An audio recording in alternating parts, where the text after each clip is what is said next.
ఇది ఎన్ని అంటే ఏమంటాం? ఇదేంటి అంటే ఎన్ని? ఇదేంటి? పెన్ను. ఎన్ని ఉన్నాయి ఇందులో? ఒకటి. ఇది ఒకటే పెన్ను. ఇది అద్వైతమే కదా, ఒకటంటే అద్వైతమే కదా. కానీ ఇది అనేకంతో కూడుకున్న ఒకటి, అనేకంతో కూడుకున్న ఒకటి. అది అప్పుడేం చేస్తారంటే కింద డెప్ ఓడదీస్తారు, పైన క్యాప్ ఓడదీస్తారు, లోపల రీఫిల్ తీస్తారు. ఇప్పుడు ఎన్ని ఉన్నాయి అంటాడు? 4 ఉన్నాయి. ఇందాక ఒకటే చెప్పినవి కదా అంటాడు. అది ఈ 4తో కూడుకున్న ఒకటి, అది విశిష్టాద్వైతం అంటే. విశిష్టాద్వైతం అంటే ఒకటే కానీ 4తో కూడుకున్న ఒకటి. ఇప్పుడు సపోజ్ ఒక చెట్టు ఉంది, మర్రి చెట్టు ఉంది. అదేంటంటే మర్రి చెట్టు అన్నాం. కానీ వేళ్ళు వేరే, కాండం వేరే, కొమ్మలు వేరే, ఆకులు వేరే, రెమ్మలు వేరే, కాయలు వేరే, పూత వేరే, ఇవన్నీ ఉంటాయి కదా. ఇవన్నీ డివైడ్ చేసినప్పుడు ఎట్లుంటుంది? వేరు, చాలా రకాలు ఉంటాయి. వేరుగా ఉంటుంది. మళ్ళీ పండు తీసుకున్నాం, పండు పైన పొట్టు వేరే, లోపల తొనలు వేరే, లోపల విత్తనాలు వేరే, ఇంతగా విభజిస్తారు వాళ్ళు. అప్పుడేంటంటే ఇన్నిటితో కూడుకున్న ఒకటి, అనేకంతో కూడిన ఒకటి, అది విశిష్టాద్వైతం అంటే.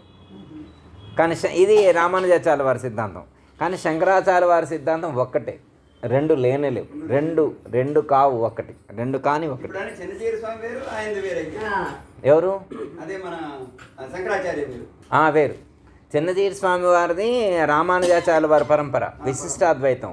మన శంకరాచార్య వారిది అద్వైతం అన్నమాట. అద్వైతానికి సంబంధించి శృంగేరిలో అట్లా మనకి అట్లా కొన్ని చోట్ల, ద్వారకలో, అట్లా పూరిలో, ఇట్లా మనకి 4 చోట్ల, హిమాలయాల్లో 4 చోట్ల 4 పీఠాలు ఏర్పాటు చేశారు శంకరాచార్య వారికి సంబంధించినటువంటి. ఇట్లా శంకరాచార్య వారిది అద్వైతం. మీరు మన అచల సాంప్రదాయంలో చెప్పబడేటువంటి సాంఖ్యం కానీ తారకం కానీ శంకరాచార్య వారు చెప్పింది. మనం చెప్పుకున్నటువంటి సాంఖ్యం, తారకం, అమనస్కం దాదాపు రిలేటెడే. శంకరాచార్య వారు చెప్పిన దాన్ని అనుసరించి చెప్పేటువంటిదే.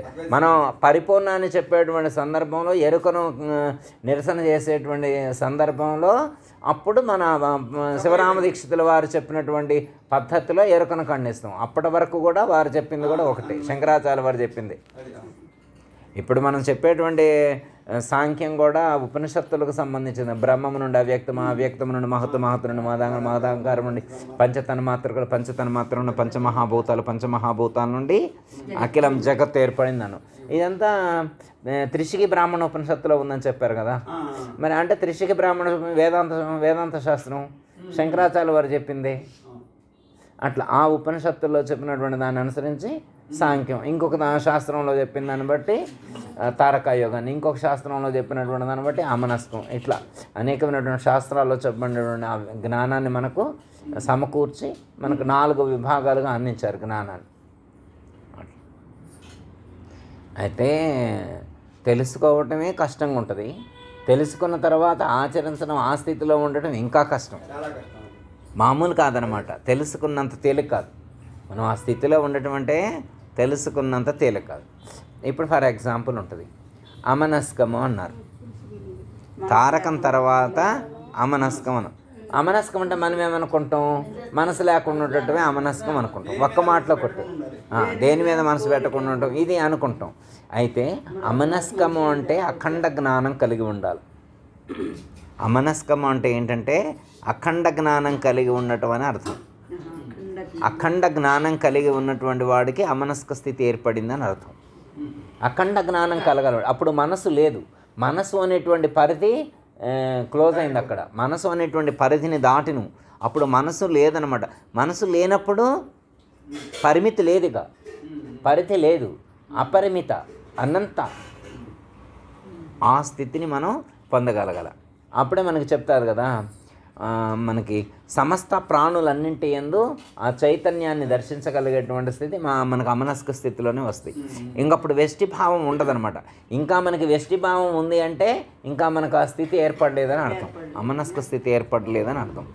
మనకి అమనస్క స్థితికి ఏది చెప్తానంటే, పిండ బ్రహ్మాండంబులు 2 ఈ రెంటిలోని 2 అహములు ఖండములు 4 కూడి అఖండమ్మకు ఎరుక రూపు గణరామాత అని చెప్తారు కదా.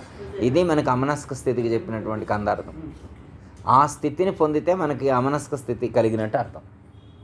అఖండమ్మకు ఎరుక రూపు గణరామ తండ్రి అంటే ఇప్పుడు మనసుని దాటినం మనం. అంటే ఏ స్థితిలో ఉన్నామంటే ఇంద్రియాల యొక్క పరిధిని దాటినం. ఇంద్రియాలను దాటును, ఇంద్రియాలకు రాదైనటువంటి మనసు యొక్క పరిధి కూడా దాటును. ఇంకా మనసు యొక్క లేయర్ను కూడా దాటితే, మనసు యొక్క లేయర్ ఆ లెవెల్ను కూడా మనం దాటితే ఇంకెక్కడికి వెళ్తాం? బుద్ధికి చేరతాం. బుద్ధికి చేరతాం అంటే నియరెస్ట్ పరమాత్మ జ్ఞానానికి దగ్గరలో ఉన్నట్టు అర్థం. బుద్ధి అందే కదా, శుద్ధమైనటువంటి బుద్ధి అందే ఆ యొక్క జ్ఞానం ప్రతిఫలిస్తుంది అన్నారు. ఆ శుద్ధమైనటువంటి స్థితిలోకి చేరుకుంటాం. ఆ స్థితి మనకు చేకూరాలి. అలా ఎప్పుడు కలుగుద్ది? మనసు లేకుండా ఉండడం కాదు. మనసు లేకుండా ఉంది అంటే సర్వత్రా మనం చైతన్యంతో ఉన్నామని అర్థం. ఇప్పుడు ఇదేంటి? ఫోన్. ఎవరి ఫోన్ ఇది? కృష్ణయ్య గారి ఫోన్. ఇది ఎవరి ఫోను? కృష్ణయ్య గారి ఫోన్. ఇది భారతమ్మ గారి ఫోన్. అంటే ఒక వ్యక్తిగా మనం వెస్టిగా మాట్లాడుతున్నాం ఇక్కడ. ఎందుకంటే లోకంలో ఉన్నాం కాబట్టి అలా మాట్లాడుతున్నాం. కానీ బయటికి ఎట్లా మాట్లాడాలి, లోపల ఎలా ఉండాలి ఫీలింగ్ అంటే, ఈ ప్రపంచంలో ఉన్న దేనితో మనం బంధీ అయిలేము. ఏది మనది కాదు. ఏదన్నా మంది అని అంటే మనసు ఉన్నట్లు అర్థం. ఏదైనా ఇది నాది నేను అనేటువంటి ఆలోచన ఉంది అంటే ఇంకా మనకి మనసు ఉంది అని అర్థం. ఆ మనసును దాటినప్పుడు మాత్రమే అమనస్క స్థితి అనేటువంటిది. అంటే ఆత్మస్థితిలో మనం ఉండగలగాలి, పరమాత్మ భావంతో మనం జీవించగలగాలి అని అర్థం. మరి అంత స్థితిలో ఉండేవాళ్ళు తక్కువగా ఉంటారు. అందుకే మనకి ఆ స్థితిలో ఉండటం కష్టమవుతుందన్న ఉద్దేశంతో నాయనగారు ఏం చెప్పారంటే, నిరంతరం నువ్వు ఎక్కడికి వెళ్ళినా కానీ ఆ స్వరూపంతో అది తయారైందని గుర్తు చేసుకో అని చెప్పారు. ఇది తేలిక పద్ధతి చెప్పారు. ఎట్లా చెప్పారు? ఇది ఎవరిది ఫోను? ఎవరి phone? Sujitha phone. Sujitha phone అని అన్నప్పుడు ఏమనుకోవాలా? సుజిత పరమాత్మ స్వరూపమే, ఫోను పరమాత్మ స్వరూపమే అనుకోవాలి. పెన్ను పరమాత్మ స్వరూపమైన పెన్ను. మ్యాట్ పరమాత్మ స్వరూపమైన మ్యాటు, పరమాత్మ స్వరూపమైన ఫ్యాను. అంటే ప్రతి దాంట్లో కూడా మనం ఆ పరమాత్మ భావాన్ని అనుసంధానం చేస్తూ పరమాత్మ భావానికి దూరం కాకుండా ఉండగలగాలి. ప్రతి క్షణం ప్రతి సందర్భంలో కూడా మనకి పరమాత్మ స్ఫురించాలన్నమాట. ఇంకా ప్రతి క్షణంలో పరమాత్మ స్ఫురిస్తే ఇంకా మనకి భేదం ఎందుకు ఉంటుంది? ఇంకా వాళ్ళకి ద్వంద్వాలు ఉండవు అని అర్థం. మనసు ఉంది అంటే ద్వంద్వాలు ఉంటాయి, మనసు లేదు అంటే ద్వంద్వాలు ఉండవు. ద్వంద్వాలు అంటే వాళ్ళకు సుఖ దుఃఖాలు ఉండవు, లాభ నష్టాలు ఉండవు. వాళ్ళకి లాభ నష్టాలు ఉండవు, సుఖ దుఃఖాలు ఉండవు, రాగద్వేషాలు ఇలాంటి ద్వంద్వాలు ఏవి ఉండవు. వాళ్ళు ఏకస్థితిలో ఉంటారు. అలాంటి స్థితిని పొందేటువంటి ప్రయత్నం మనం చేయాలి. అప్పుడు అమనస్క స్థితి మనకు కలిగినట్టు అర్థం. అమనస్క స్థితి అన్నా ఎరుకన్నా ఒకటే. శుద్ధ ఎరుక స్థితి అన్నారు. శుద్ధ ఎరుక స్థితిలో మనం ఎంతమంది ఉండగలుగుతాం? ఎరుకను 3 స్థితులుగా చెప్పారు. 1 శుద్ధ ఎరుక, 2 మలిన ఎరుక, 3 మిశ్రమ ఎరుక అన్నారు. శుద్ధ ఎరుక, మలిన ఎరుక, మిశ్రమ ఎరుక ఎట్లా చెప్పారు అంటే, మనం సందర్భాన్ని బట్టి ఆ మలినాలన్నింటిని విడిచిపెట్టి ఆ శుద్ధ ఎరుక స్థితికి మనం చేరుకున్నప్పుడు అప్పుడు అఖండ అధిష్టాన చేతన బ్రహ్మమే సర్వత్రా ఉన్నదని తెలుసుకోగలుగుతాం. అప్పుడు మనం పరిపూర్ణాన్ని గురించి ఆలోచించాలి. ఎందుకు పరిపూర్ణం యొక్క అవసరం నీకెందుకు వచ్చింది? మనకు పరిపూర్ణం యొక్క అవసరం మనకేం? పరిపూర్ణంతో మనకేం పని? అంతటా పరమాత్మ ఉన్నాడు, నాలో పరమాత్మ ఉన్నాడు, నీలో పరమాత్మ, అంతటా పరమాత్మ ఉన్నాడు. ఆ పరమాత్మ స్వరూపం అంటేనే ఆనంద స్వరూపం. పరమాత్మ అంటేనే ఆనందం. ఆనందో బ్రహ్మ అన్నారు. ఈ ప్రపంచంలో మిగతా దేని వల్ల కలిగే ప్రయోజనం దానికి ఉంది. బ్రహ్మము ద్వారా ఎలాంటి ప్రయోజనం కలుగుతుందంటే ఆనందం కలుగుతుంది. ఆనందమే దాని యొక్క నిజస్వరూపం. ఆనందమే దాని యొక్క సహజ స్వరూపం, నిజస్వరూపం. మరి కాబట్టి దానివల్ల ఏం కలుగుద్ది? ఆనందం కలుగుద్ది. దానివల్ల ఏం కలుగుద్ది అంటే మరి దానివల్ల ఆనందం కలుగుద్ది కదా, బ్రహ్మము ద్వారా ఆనందం కలుగుద్ది అన్న. ఓకే, బాగానే ఉంది. మరి ఇప్పుడు ఈ ప్రపంచంలో ఇంతమంది దుఃఖిస్తున్నారు కదా, మరి వీళ్ళ దుఃఖానికి కారణం ఎవరు? వీళ్ళ యొక్క దుఃఖానికి ఆ బ్రహ్మానికి ఆనంద స్వరూపం అనుకున్నటువంటి దానికి ఏమైనా సంబంధం ఉందా లేదా అన్నది తెలుసుకోవాలి. దీనికి దానికి ఏమైనా సంబంధం ఉందా అన్నది తెలుసుకోవాలి. అర్థమైందా? మనం ఎందుకు పుట్టినట్టు? మరి దుఃఖించేవాడు పుట్టబట్టేనే కదా. జన్మ మృత్యు జరా వ్యాధి దిక్కు దోషాన్ని దర్శనం.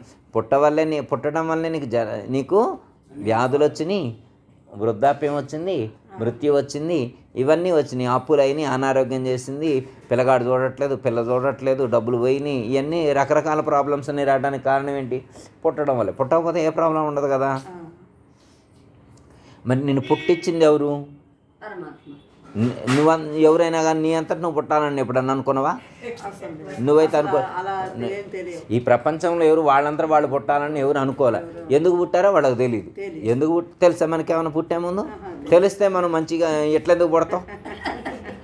ఎవరైనా పుట్టే విషయం పుట్టే ముందు కనుక తెలిస్తే మంచిగానే పుట్టేవాళ్ళం, ఎట్లెందుకు పుట్టాలా? ఇంకా తెలివిగా పుట్టేవాళ్ళం, మనకంటే ముదురు అనుకున్నాం, వాళ్ళు ముదురు వీళ్ళు ముదురు అనుకున్నాం, అంతకు మించి తెలివి ఉండేట్టే పుట్టేవాళ్ళం కదా. ఎట్లయితే పుట్టాం కదా.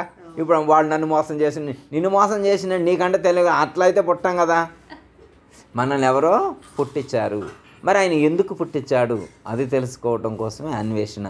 అయితే నేను పుట్టడానికి కానీ నాకు ఇన్ని దుఃఖాలు కలగటానికి కారణం కానీ ఏదై ఉన్నది? దాన్నే ఎరుక అన్నారు. ఎరుక వల్లనే నాకు ఇన్ని కలిగినాయి అన్నాం. ఇప్పుడు లోతుగా అధ్యయనం చేస్తే అనేది బాధపడుతుంది, సామాన్యంగా అర్థం చేస్తే అర్థం కావట్లేదు. ఎందుకు అర్థం కావట్లేదు అంటే, ఇప్పుడు ఉదాహరణకి నీ కాలు ఇచ్చిండు పరమాత్మ, దీనివల్ల రోజు అటు ఇటు తిరుగుతున్నావు, మంచిగా వాకింగ్ చేస్తున్నావు, ఆరోగ్యంగా ఉంది, గుడికంటే గుడికి, చుట్టాలింటికి, బస్సు అంటే బస్సు, రైలు అంటే రైలు, ఏదంటే అది ఎక్కిపోతున్నావు. ఆనందంగా ఉందా లేదా? మంచిదే కదా. ఇప్పుడు ఒక ఆయన కళ్ళు లేక ఇబ్బంది పడుతున్నావు, మనకి కళ్ళు మంచిగా కనపడుతున్నాయి, కళ్ళజోడు పెట్టుకోకుండానే అంత దూరంలో ఉన్న న్యూస్ పేపర్లో ఏముందో చదవగలుగుతున్నావు. అంత హై కెపాసిటీ ఉన్నటువంటి మెగాపిక్సెల్ పెట్టిండు కంట్లో పరమాత్మ. ఓకే, మంచిదేనా కాదా? కన్ను పోగొడితే మంచిదా, మంచి కన్ను పెడితే మంచిదా? మంచిగా వినపడుతుంది. పిన్నీస్ పడ్డా ఏందే పడ్డాదే అని అంటాను. మైకు మోగుతున్నా కానీ పిన్నీస్ పడేది కూడా వినేటువంటి శక్తి ఇచ్చిందనుకో, మనం ఏమనుకుంటాం? మంచి చెవి ఇచ్చిన ఆయనకు దండం పెడతామా లేదా? పెట్టాలా వద్దా? మరి ఇప్పుడు మంచి కాళ్ళు ఇచ్చిండు, మంచి చేతులు ఇచ్చిండు, మంచి కళ్ళు ఇచ్చిండు, మంచి చెవులు ఇచ్చిండు. ఎంత తిన్నా వాము వేసుకోకుండా అరుగుతుంది. ఎంత తిన్నా కానీ వాము జీలకర్ర వాడకుండానే అరుగుతుంది. ఇప్పుడు మరి దండం పెట్టాలా వద్దా? గ్రైండింగ్ మిషన్ మంచిగా. మరి నీకు ఇన్ని ఫేవర్స్ చేసినటువంటి ఎరుక ఏదైతే ఉన్నదో, ఈ బ్రహ్మం ఏదైతే ఉన్నదో, మరి ఇవన్నీ చేసింది ఎవరు? ఆయనే కదా. ఇప్పుడు ఆయన మంచోడా చెడ్డోడా? మంచోడే అంటున్నాగా. ఆయన వల్లనే ఇవన్నీ కలిగినప్పుడు ఆయన మంచోడే కదా. మరి తెలుసుకొని ఇంకా అయితే ఇప్పుడు ఆయన మంచోడైతే ఇప్పుడు మంచి శరీరాన్ని ఇచ్చిండు, మంచి కాళ్ళు ఇచ్చిండు, చేతులు ఇచ్చిండు, చెవులు ఇచ్చిండు, ముక్కు ఇచ్చిండు, కళ్ళు ఇచ్చిండు, మంచి పేగులు ఇచ్చిండు, మంచి బ్రెయిన్ ఇచ్చిండు, మంచి బ్లడ్ సర్క్యులేషన్ సిస్టమ్ ఇచ్చిండు, న్యూరో సిస్టమ్ ఇచ్చిండు, మనసు ఇచ్చిండు, బుద్ధి ఇచ్చిండు, ఇంత ప్రపంచం మొత్తాన్ని అనుభవించండి. ఇంత ఇస్తే ఆయనకు దండం పెట్టడం తప్ప? దండం పెట్టాలి కదా. అయితే ఆయన మంచోడని మనం అనుకుంటున్నాం కదా. ఇప్పుడు ఇవన్నీ ఇచ్చిన ఆయన మంచోడని మనం అనుకుంటున్నాం కదా. ఇవన్నీ ఇచ్చిన ఆయన మంచోడని అనుకుంటున్నాం కదా. ఒకవేళ నిజంగా ఆయన మంచోడు అవునా కాదా అని నువ్వు రివ్యూ చేసుకుంటే, ఎప్పుడైనా ఒకవేళ తెలివిగల్లోడు ఇప్పుడు ఈయన మంచోడు అనుకుంటున్నాం కదా, నిజంగా ఈయన మంచోడు అవునా కాదా అని చెప్పి ఒకవేళ నువ్వు ఆలోచించుకుంటే, ఈ ఎరుక దేవుడు మంచోడు అవునా కాదా అని నువ్వు ఆలోచించుకుంటే, ఒకవేళ ఈ ఎరుక దేవుడు మంచోడు కాదని నీకు అనిపిస్తే, నాకు కాళ్ళు ఇచ్చిండు, చేతులు ఇచ్చిండు, కళ్ళు ఇచ్చిండు, ముక్కు ఇచ్చిండు, నోరు ఇచ్చిండు, నాలుగు ఇచ్చిండు, షుగర్ ఇచ్చిండు, ఇవన్నీ ఇచ్చిండు ఆయన, ఇన్నిచ్చినోడు మంచోడు కాదని నీకు అనిపిస్తే ఆ దేవుడికి దండం పెట్టక్కల. ఎరుక దేవుడికి దండం పెట్టు. మరి మంచిగానే ఉన్నాడుగా, ఇవన్నీ ఇస్తే మంచోడు అంటున్నాం కదా. మరి ఇప్పుడు నాకు ఎరుకొద్దు జన్మరహితమని ఎందుకు అనుకోవాలి? ఇప్పుడు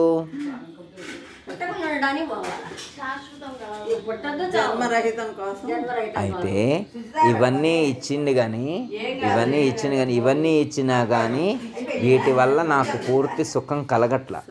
సుఖం లేదు కానీ ఉన్నదని నేను భ్రమిస్తున్నాను. బ్రహ్మానందం కలగ. ఇవన్నీ నాకు సుఖాన్ని ఇస్తున్నట్లుగా ఉన్నాయి కానీ శాశ్వతమైనటువంటి సుఖాన్ని ఇవ్వట్లేదు. ఇది ఎలాంటి సుఖాన్ని ఇస్తున్నాయి? అల్ప సుఖాన్ని ఇస్తున్నాయి. ఎలాంటి సుఖాన్ని ఇస్తున్నాయంటే వీటి ద్వారా వచ్చేటువంటి సుఖం తాత్కాలికమైనటువంటి. వీటి ద్వారా వచ్చే సుఖం ఎలాంటిది అంటే తాత్కాలికమైనటువంటిది. శాశ్వతమైనటువంటి సుఖము కానీ శాశ్వతమైనటువంటి ఆనందాన్ని కానీ వీటి ద్వారా కలగట్లేదు. ఎందుకంటే వీటి వెనక ఈ సుఖంతో పాటు దుఃఖం కూడా దాగి ఉంది. మనం ఏంటంటే సుఖాన్ని మాత్రమే పరిగణలోకి తీసుకొని దీని వెనక ఉన్నటువంటి దుఃఖాన్ని గుర్తించట్లేదు. పిల్లవాడి మీద ఉన్నటువంటి ప్రేమతోటి వాడు ఎన్నిసార్లు కొట్టినా కానీ సంతోషంగా ఆహా ఆహా అంటాడు. ఎందుకంటే వాడి మీద ఉన్నటువంటి ప్రేమ వల్ల వాడు తిట్టేది కానీ కొట్టేది కానీ మనం భరించేట్టు చేస్తుంది. నిజంగా వాడి మీద ప్రేమ ఉందా? వాడు తిట్టిన తిట్టుడికి వాడు కొట్టే కొట్టుడికి వాడి మీద ప్రేమ చూపెట్టవచ్చా? చూపెట్టకూడదు. కానీ వాడు తిట్టేదానికంటే వాడికంటే అధిక ప్రేమ ఉండడం చేత పర్లేదు కొడితే కొట్టిండలే మనోడేగా అంటాడు. అర్థమైందా? ఆ ప్రేమ చేత ఇదంతా భరించడం. పక్కింటోడు ఒక్క మాట అంటే ఊరుకుంటాడు, వీడు 100 మూసుకొని కూర్చుంటాడు, వాడు ఒక్క మాట అంటే కూడా తట్టుకోలేడు. ఎందుకంటే అది ప్రేమ. అర్థమైందా? అందుకే మనం ఏం చేయాలంటే దీని యొక్క ఎరుక యొక్క వాస్తవ స్వరూపాన్ని విచారించుకున్నప్పుడు ఆలోచించుకున్నప్పుడు ఏమనిపిస్తుందంటే ఈ ఎరుక అనేటువంటిది శాశ్వతమైనటువంటి సుఖాన్ని ఇచ్చేటువంటిది కాదు. దీని వెనుక దుఃఖము కూడా దుఃఖ మిశ్రితమైన సుఖాలు, ఇవి అల్ప సుఖాలు అని మనకు చెప్పటం అనేటువంటిది జరిగింది. అందుకే ఏమన్నానంటే భాగవత కృష్ణదేశకుల వారు చెప్పారు, ఎరుక భ్రమగల్గు శిష్యుని పరితాపము మాన్పు నట్టి పండితుడెతడు గురుడతడే కాని గురువులమని పొట్ట కొరకు గొనిగేవారెల్లా వారికి బోధ తెలియుట కల్లా అని చెప్పారు. అంటే ఏంటి అర్థం? ఆయనకి ఎరుక మీద భ్రమ కలిగిందంట. ఈయనతో దోస్తీ కట్టిఫ్ చేసుకుందాం అనిపించింది. ఎరుక దేవుడు మంచోడు కాదని ఆయనకు అనిపించింది. ఏ దేవుడు మంచోడు కాదనిపించింది? ఎరుక దేవుడు మంచోడు కాదని అనిపించింది. ఎందుకు? మరి కాళ్ళు ఇచ్చిండు బాగానే ఉందంటే ఇందాక, మరి కిడ్నీలు ఇచ్చిండు బాగానే ఉంది, హార్ట్ ఇచ్చిండు బాగానే ఉంది, ఇవన్నీ ఇచ్చిండు బాగానే ఉన్నాయని అనుకున్నాం కదా. మరి అన్నీ ఇచ్చినవి బాగానే ఉందని ఇంతలోకి మళ్ళీ ఎరుక భ్రమ కలుగాలని ఎందుకు అంటాడు? నిజంగా వీడికి భ్రమ కలిగి అంటండా, ఎవరో అనమన్నారా అని అంటాడు. ఆశ్రమంగానికి 10 మంది వచ్చారు, వాళ్ళందరూ ఎరుక మంచిది కాదంటే ఈయన కూడా అన్నాడు. వాళ్ళందరూ అన్నారని ఈయనంటాడు. కానీ నిజంగా ఈయనకు ఆ జ్ఞానం కలగల. ఈయన నిజంగా ఎరుకను వద్దనుకోవట్లా. ఎరుకను నిజంగా ఈయన వద్దనుకుంటే ఆ పద్ధతి వేరుంటుంది. ఎరుకను వద్దనుకున్నటువంటి వాడి యొక్క పద్ధతి, ఆ యొక్క జీవన విధానం వేరుగా ఉంటుంది. ఎరుకను విడనాడిని ఆ పురుషుని స్థితి ఎట్టిదన పొందుగు వినుమ సరిపడదనకను సరిగా వర్తింపుచుండు సమరస బుద్ధిన్ కార్యములందు సహజ ప్రవృద్ధిన్ పరిపారి విధముల పరుగులు పెట్టాడు మరి వైరాగ్యము చేత మానుకోనుండాడు సమరస బుద్ధిన్ కార్యములందు సహజ ప్రవృద్ధిన్. ఎరుకను విడిచిపెడితే ఎట్లుండాలా? పరిపరి విధాలుగా పరిభ్రమించకూడదు. అట్లని చెప్పి బెల్లం కొట్టిన రాయిలా కూర్చోడు, పరుగులు పెట్టడు, ఆరాటం లేదు, పోరాటం లేదు, చల్తిగాడి ప్రశాంతంగా జీవిస్తాడు. ఎక్కడ తోట్రుపాటు ఉండదు, ఎక్కడ హడావుడు ఉండదు, ఏ విషయానికి కూడా అతిగా స్పందించడు. ఏ విషయానికి స్పందించుతురు కానీ అతిగా స్పందించడు. ఇందాక చెప్పుకున్నాం ఎలా ఉంటాడంటే శీతోష్ణ సుఖ దుఃఖముల యందు సమస్థితిలో ఉంటాడు అని చెప్పారు. ఎలా ఉంటాడు? శీతోష్ణ సుఖ దుఃఖముల యందు సమస్థితిలో ఉంటాడు అన్నారు. మనం దుఃఖాన్ని సుఖాన్ని సమానంగా స్వీకరించుతామా? చాలా తక్కువ మంది ఉంటారు. సుఖాన్ని దుఃఖాన్ని సమానంగా స్వీకరించే వాళ్ళు చాలా తక్కువ మంది ఉంటారు. సపోజ్ ఉదాహరణకి ఎగ్జాంపుల్, వాళ్ళ అబ్బాయికి లాటరీ టికెట్ కట్టిండు 100 రూపాయలు లాటరీ టికెట్ కట్టిండు వాళ్ళ అబ్బాయికి కడితే బెంజ్ కారు వచ్చింది. లాటరీలో బెంజ్ కారు వచ్చింది. అప్పుడు దాకా వాళ్ళ అబ్బాయి హీరో హోండా మీద తిరుగుతుండు. ఆఫీస్కి. ఎందుకో ఈయనకి ఒక 100 రూపాయలు టికెట్ కట్టబుద్ధి అయింది. టికెట్ కట్టిండు, బెంజ్ కారు కలిసి వచ్చింది. ఇప్పుడు సంతోషపడతారా వద్దా? సంతోషపడాలా వద్దా? బెంజ్ కారు వచ్చిందంటే వీడు కళలోనైనా ఊహించిండా? వీడు కళలో కూడా ఊహించలే బెంజ్ కారు వచ్చిందని. ట్యాక్సులు ఏమి కట్టకుండానే వాళ్ళు కంపెనీ వాళ్ళు తీసుకొచ్చి బెంజ్ కంపెనీ వాళ్ళు తీసుకొచ్చి కారు తీసుకొచ్చి ఇంటి ముందర పెట్టారు. ఇక ఇంటి ముందర పెట్టారు, బాగానే ఉంది. ఇంటి ముందర పెడితే చుట్టాలని ఆ చుట్టుపక్కల ఇళ్ల చుట్టుపక్కల ఉన్న వాళ్ళందరిని పిలిచి 100 కట్టా నేను, బెంజ్ కారు వచ్చింది, 100 కట్టా, బెంజ్ కారు వచ్చింది అందరికీ చెప్పారు. ఓ ఫంక్షన్ చేశారనమాట. బెంజ్ కారు వచ్చినటువంటి సందర్భంగా ఓ 1,00,000 రూపాయలు ఖర్చు పెట్టి పార్టీ ఇచ్చారు అందరికీ. ఆ చుట్టుపక్కల వాళ్ళకి దగ్గర చుట్టాలందరిని పిలిచి 1,00,000 రూపాయలతో పార్టీ ఇచ్చారు. బాగానే ఉంది, అందరి సంతోషం. ఇది ఓకేనా కాదా? ఓకేనేగా. ఓకే కదా. కానీ ఇంతవరకు ఓకే. కానీ ఒకరోజు వెళ్తుంటే కారుకి యాక్సిడెంట్ అయ్యి పిల్లగాడికి 2 కాళ్ళు ఇరిగినాయి. పిల్లగాడికి 2 కాళ్ళు ఇరిగినాయి. ఇప్పుడు ఏమంటాడు, నేను 100 కట్టకపోయినా బాగుండేదే, బెంజ్ కారు రాకపోయినా బాగుండేదే, అనవసరంగా నేను 100 కట్టా, అనవసరంగా బెంజ్ కారు వచ్చింది అన్నాడు. ఇప్పుడు బెంజ్ కారు రావడం మంచిదా చెడా? అప్పుడు ఏమన్నాడు, నా భూతో నా భవిష్యత్తు అన్నాడు. ఈ ప్రపంచంలో ఎవరికైనా ఇట్లా అదృష్టం కలిసి వచ్చిద్దా, నేను పుట్టినోడిని అని ఎన్ని చదివిండో. ఇప్పుడు యాక్సిడెంట్ అయి పిల్లగాడికి కాలు ఇరిగిన తర్వాత ఒక కాలు అసలు రాదన్నాడు డాక్టర్ గారు. ఒక కాలు తీసేయాల్సిందే, జైపూర్ ఫుట్ పెట్టుకోవాల్సిందే అన్నాడు. ఇప్పుడు ఒకదాన్ని జైపూర్ ఫుట్ పెట్టారు. వాడు పిల్లగాడు అలో లక్షణాన్ని ఏడుస్తున్నాడు. వాడు అసలు అడగల బెంజ్ కారణం, వాడు హాయిగా హీరో హోండా మీద ఆఫీసుకు పోయేస్తాడు. ఇప్పుడు ఆ ఇంటి ఓనరు కారు వచ్చినప్పుడు సంతోషించిండు, కానీ ఇప్పుడు కారు వస్తే సంతోషం, పిల్లగాడి కాలు విరిగితే దుఃఖం. అర్థమైందా? అంటే సంతోషం కలిగినప్పుడు, ఇలా నష్టం జరిగినప్పుడు సమస్థితిలో ఉండలేకపోతున్నాడు. 2 పరిస్థితులు ఎందు సమస్థితిలో ఉండలేకపోతున్నాడు. అలా రెండిటి ఎందు కూడా సుఖదుఖ శీతోష్ణ సుఖదుఖాల ఎందు సమస్థితిని పొందగలిగి ఉండాలి. మనకి చెప్తారు, ఈ రీతి స్థితి కలిగిన నేర్పుశాలి ఇతర జనుండ నిందాస్తుతులను తారేగి చెయ్యడన్నాడు వారల మరి చేసరేని వలదాని అన్నాడు చెవి యొగ్గి కా వెరణాని విరణను. నిందాస్తుతుల ఎందు సమస్థితిలో ఉండాలన్నారు. నిందాస్తుతుల ఎందు సమస్థితిలో ఉండాలన్నారు. సపోజ్ ఉదాహరణకి ఎవరో చెప్పారు, ఎవరో చుట్టం కలిసి గుడికాడ కలిసింది. చుట్టం ఎవరో గుడికాడ కలిసింది. పెన్నామా నీ చెవు ఒకసారి ఇటు పడేవా 2 నిమిషాలు అన్నది. నీ చెవు కొద్దిగా ఇటు పడేవా, నా నోటికి అనుకూలంగా, నా నోరు కొద్దిగా దురద కొడుతుంది అన్నది. నోరు కొంచెం దురద కొడుతుంది అన్నది. సరే చాన్నాళ్ళ తర్వాత కలిసింది అన్నది. సరే చెవు పడేసి కూర్చుంది. ఆమె నోరు విప్పింది. ఆవిడ నోరు విప్పింది. మొన్న నేను ఫంక్షన్కి వెళ్ళా అన్నది. ఓ ఏ ఫంక్షన్కి అన్నది. మీ కోడలు కూడా వచ్చింది ఆ ఫంక్షన్కి, మీ కోడలు కూడా ఆ ఫంక్షన్కి వచ్చిందని. మీ కోడలు నీ గురించి చేంజ్ అవుతుందో తెలుసా, మీ కోడలు నీ గురించి చేంజ్ అవుతుందో తెలుసా అని చెప్పి ఒక పావు గంట అనర్గళంగా చెప్పింది. అంటే కోడలు అత్తగారి మీద చెప్పింది, కంప్లైంట్స్ చెప్పింది. విన్నది. అంటే ఇప్పుడు ఒకళ్ళు చెప్పారు, నీ కోడలు నిన్ను నిందిస్తుందని చెప్పారు, నీ కోడలు నిన్ను నిందిస్తుంది అని చెప్పారు. అలా నిందిస్తుంది అని చెప్పినప్పుడు నువ్వు ఎలా స్పందిస్తావు? సపోజు ఒకళ్ళ ఇంట్లో పూజ పెట్టుకున్నారు, నా భూతో నా భవిష్యత్తు అని చెప్పి ఆ చుట్టుపక్కల ఉన్న వాళ్ళందరూ పొగిడారు, స్తుతి చేశారు. అబ్బా వారికే అండి, వాళ్ళు మహారాజులు, వాళ్ళ చేతికి ఎముకే ఉండదు, అంత గొప్పగా అన్నదానం చేస్తారు, అంత గొప్పగా పూజ చేశారు, వచ్చిన వాళ్ళందరికీ చీరలు పెట్టారు, మగవాళ్ళందరికీ శాల్వాలు కప్పారు, ఒక్క భూరి దక్షిణలు ఇచ్చారని చెప్పి గొప్పగా చెప్పారు, స్తుతించారు. అర్థమైందమ్మా? అంటే స్తుతించినప్పుడు ఎలా ఫీల్ అవుతున్నారు, ఇలా నిందించినప్పుడు ఎలా స్పందిస్తున్నాం మనం? ఇప్పుడు ఒకళ్ళు మనల్ని పొగిడారు, లోపల ఎలా రియాక్ట్ అవుతున్నాం? ఇది ఎవరికి వాళ్ళు రెక్టిఫై చేసుకోవాలి. ఇది ఎవరు ముఖస్థుతి కోసం కాదు మనం నడుచుకోవాల్సింది. ఎవరో ఏదో అనుకుంటారని ముఖస్థుతి కోసం ఉంటాం, అది వేరు. కానీ ఫ్యాక్ట్గా నన్ను నేను చెక్ చేసుకోవాలి, నా మనస్ఫూర్తిగా నేను ఎలా స్పందిస్తున్నా, ఒకళ్ళ కీర్తించినప్పుడు ఎలా ఉన్నా, ఒకళ్ళ నిందించినప్పుడు నేను ఎలా స్పందిస్తున్నానని చెప్పి నేను ఆలోచించుకోగలగాలి. నిందాస్తుతుల యందు సమస్థితిని మనం పొందాలన్నమాట. ఎవరన్నా ఒక్క మాట అన్నారని తెలిస్తే ఊరుకుంటారా? దాని అంతు చూస్తారా అని రోడ్డు మీద నిలబెట్టి కడిగేస్తా. అంటే పట్టింపు అన్నమాట. ఎప్పుడు ఆమె కలుస్తుందా, ఎప్పుడు ఆమెను అడగాల, ఎప్పుడు పట్టింపు అన్నమాట, పట్టుదల అన్నమాట, పట్టుదల అన్నమాట. ఆ పట్టుదల పెరగటం చేత, ఆ పట్టింపు వల్ల లోపల ఉన్నటువంటి రక్తం మొత్తం ఎక్కువగా తిరిగి, వేడి పెరిగి, రక్తం ఎక్కువగా తిరిగి, బీపీ పెరిగి, నరాలు చిట్లి న్యూరో హాస్పిటల్కి వెళ్ళి అక్కడ ఒక వారం రోజులు అడ్మిట్ అయ్యి వచ్చి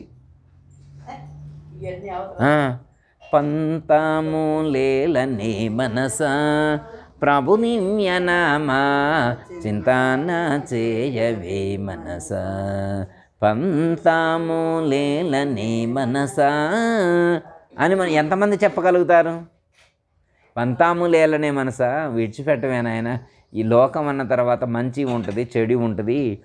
కొంతమంది నిన్ను పొగుడుతారు, కొంతమంది నిందిస్తారు. ఈర్ష్య అంటే అసూయ, రాగద్వేషాలు ఇవన్నీ సహజ సిద్ధంగా ఈ ప్రకృతిలో ఉంటాయి. అవి ప్రకృతి యొక్క లక్షణాలు. నువ్వు ఇప్పుడు మనం ప్రకృతిని దాటిన వాళ్ళం కదా, ప్రకృతిని దాటి దాని తలదనే పరిస్థితి కదా మనం ఇప్పుడు ప్రయత్నం చేసేది. అంటే నువ్వు ఎరుకను విడిచిపెట్టినవా లేదా అంటే నీ లక్షణాలు ఎలా ఉన్నాయో చెక్ చేసుకోవాలి. మనం ఎరుకను విడిచిపెట్టామంటే విడిచిపెట్టామా, విడిచిపెట్టలేదంటే విడిచిపెట్టలేదా, మనల్ని మనం చెక్ చేసుకో. ఇప్పుడు ఎవరిని బాగు చేయడం కోసం మంత్రం చదువుకుంటున్నాం? ఈ సాధన అంతా ఎవరి కోసం? ఎవరిని బాగు చేయడం కోసం? ఉద్ధరేదాత్మనాత్మానం, నన్ను నేను బాగు చేసుకోవడం కోసమే ఈ ప్రయత్నం, ఎవరి కోసమో కాదు. ఎందుకంటే నాకున్నటువంటి దుఃఖాన్ని నేను పోగొట్టుకోవడం కోసమే ఈ సాధన చేస్తున్నా. ఒకళ్ళ కోసం అయితే కాసేపు చేస్తా, కాసేపు చేయం. నా కోసమే కాబట్టి, నన్ను నేను తరింపజేసుకోవడం కోసమే కాబట్టి ఎంత కష్టమైనా ఓపిక బట్టి ఈ యొక్క సాధన చేయటం అనేటువంటిది జరుగుతుంది. సాధన చేస్తే నాకే మంచిది. అర్థమైందా? ఇప్పుడు ఇది ఎరుక భ్రమగల్గు శిష్యుని పరితాపము మాన్పున్నట్టు పండితులెతరు. ఎరుకను మనం విడిచిపెట్టినమా? ఎరుకను మనం విడిచిపెడితే ఆ లక్షణాలు మన దగ్గర కనపడాలి. విడిచిపెట్టినటువంటి లక్షణాలు మన దగ్గర కనపడాలా? వదిలేయటం నేర్చుకోవాలా? మొత్తం వదిలేయాలి. ఒకటి కాదు, మొత్తం వదిలేయాలంటే ఇంక ఒకటి పట్టుకునేదేంది? మొత్తం వదిలేయాలి. వదిలేయటం అనేటువంటిది కింద స్థాయిలోనే చెప్పారు. ఇంకా అంత ఆ లెవెల్కి రాలే. అసలు వదిలేసే మాట ఎప్పుడు చెప్పారు? లో లెవెల్లోనే చెప్పారు. అసలు భక్తిలోనే చెప్పారు. ఇప్పుడు మనం భక్తి దాటి, జ్ఞానం దాటి, వైరాగ్యం దాటి ఎరుక కాడుకొచ్చి ఎరుకనే కాదనే స్థితికి వచ్చినాం. ఎరుకనే కాదనే స్థితికి మనం వచ్చినాం. ఇప్పుడు ఆ ఎరుక వల్ల నీకు ఉపయోగం లేదని నీకు అనిపిస్తే, ఎవరికైనా కానీ ఎరుక వల్ల నాకు ఉపయోగం లేదు, నేను ఎరుకను విడిచిపెట్టాలనుకుంటున్నాను అని చెప్పి నిజంగా నీకు అనిపిస్తే నువ్వు విడిచిపెట్టు. కాదు, ఈ ఎరుక మంచిదే, నాకు ఇన్ని డబ్బులు ఇచ్చింది, మంచి కొడుకునిచ్చింది, మంచి కోడల్ని ఇచ్చింది, మంచి ఇల్లు ఇచ్చింది, మంచి కారు ఇచ్చింది, మంచి ఆరోగ్యాన్ని ఇచ్చింది, నేను దీన్ని ఎందుకు వదులుకుంటానంటే వదులుకో, మాకు నీ ఇష్టం, దాన్నే పట్టుకో. అయితే ఏంటంటే ఈరోజు మనం అనుభవిస్తూ ఉన్నటువంటి ఈ యొక్క సుఖం అని ఏదైతే అనుకుంటున్నామో ఇది శాశ్వతమైనటువంటి సుఖం కాదు. మనం ఈ యొక్క ఆధ్యాత్మిక భావం పద్ధతిలో మనం క్యాలిక్యులేట్ చేసుకోవాల్సింది ఇది కాదనమాట. ఆధ్యాత్మికంలో క్యాలిక్యులేట్ చేసుకోవాల్సింది ఏంటంటే యూనివర్సల్గా ఉండేటువంటి ప్రాబ్లమ్స్ ఏవైతే ఉన్నాయో వాటిని క్యాలిక్యులేట్ చేసుకోవాలి.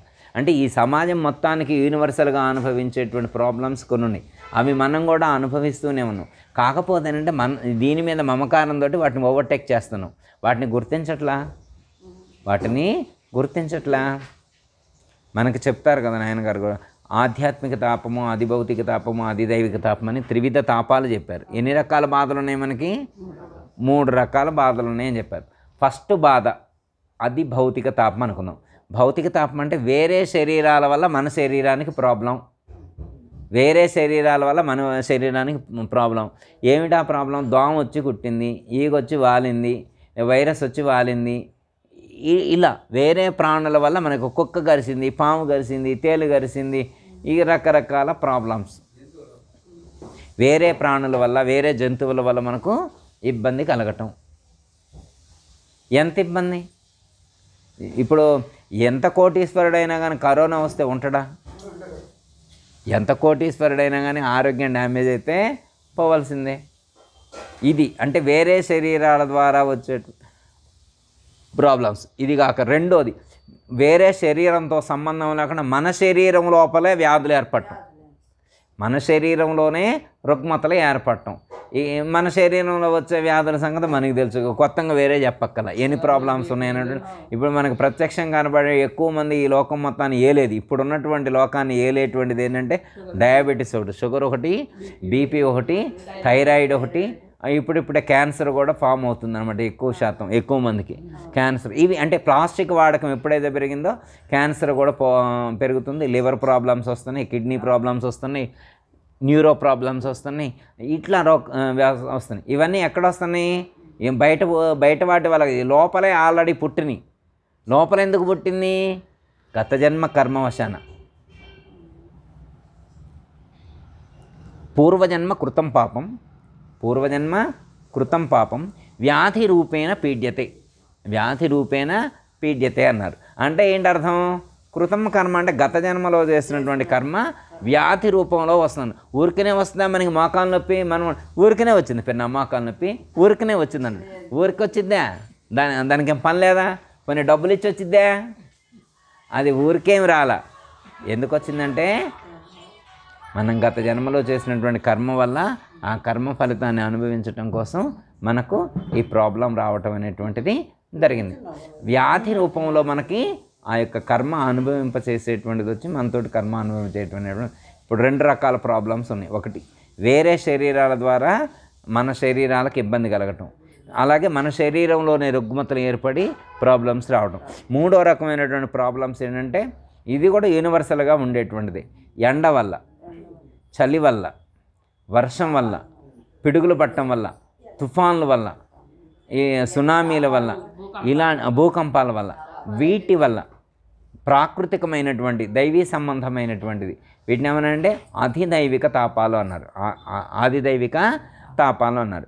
అంటే 3 రకాల ఇబ్బందులు ఈ ప్రపంచంలో ఉన్నటువంటి వాళ్ళందరూ పడుతున్నారు. మన ఏం పట్టం లేదంటారు? మన అంతా బాగానే ఉంది, అంతా బాగానే ఉంది. ఏడ బాగున్నావు? ఎలా ఉన్నాను? నాకేం బాగానే ఉన్నా. నాకే అంటే ఎవరైనా కనపడంలోనే బాగలేదంటే బాగోదు అనుకోండి, ముఖస్థుతి కోసమైనా బాగానే ఉన్నామని చెబుతాం. ఫస్ట్ కనపడంలోనే ఎలా ఉన్నారు అంటే ఏమంటాం? బాగానే ఉన్నామంటాం, బాగానే ఉన్నామంటాం. తర్వాత ఒక 10 నిమిషాలు అయిందని మంచినీళ్ళు ఇచ్చిన తర్వాత కూర్చోబెట్టిన తర్వాత నాకు అట్టయింది ఎట్టయిందని తర్వాత చెబుతాం. హిస్టరీ మొత్తం తర్వాత చెబుతాం. బాగలేదనే విషయాన్ని ముందే చెప్పం. ఎందుకంటే ముందే చెప్పం. ఓకే, అర్థమైంది. ఈ విధమైనటువంటి త్రివిధ తాపాలు మనం అనుభవిస్తూనే ఉన్నాం కదా. ఇలాంటి త్రివిధ తాపాలు అనుభవించడంతో పాటు వీటితో పాటు అనుభవించడంతో పాటు ఇంకా అడిషనల్గా అనుభవించేటువంటి తాపాలు అవి ఇందాక దేంట్లోకి వస్తాయి అంటే వేరే ప్రాణుల ద్వారానే మనకి తాపం అని చెప్పుకుని దాంట్లోనే యాడ్ అవుతాయి. కానీ అక్కడ చెప్పరు మనకి. అవి కూడా ద్విపాద పశువు అన్నారు మనిషిని ఏమన్నారు? ద్విపాద పశువు. ఈ ప్రపంచంలో ఉన్నటువంటి ఏ మానవుడితోటైనా కానీ నీకు ఇబ్బంది రావచ్చు. అది తల్లిదండ్రుల ద్వారా రావచ్చు, అత్తమామల ద్వారా రావచ్చు, కొడుకు కోడల ద్వారా రావచ్చు, అల్లుడు కూతురు ద్వారా రావచ్చు, మనవళ్ళ మనవరాల ద్వారా రావచ్చు, బంధువుల ద్వారా రావచ్చు, మిత్రుల ద్వారా రావచ్చు, నీ కొలిక్స్ ద్వారా కానీ ఎవరి ద్వారా అయినా కానీ వేరే ఒక ప్రాణి ద్వారా వేరే ఒక మనిషి ద్వారా నీకు ఇబ్బంది కలిగేటువంటి అవకాశం ఉంటుంది. అది కూడా ఈ త్రివిధ తాపాల్లోకే వస్తుంది. అది కూడా ఈ త్రివిధ తాపాల్లోకే వస్తుంది. ఓకే, ఇప్పుడు త్రివిధ తాపాలు మనకు ఉన్నాయా లేవా? మరి ఈ 3 రకాలైనటువంటి తాపాలు పొందడానికి అనుభవించడానికి కారణం ఎవరు?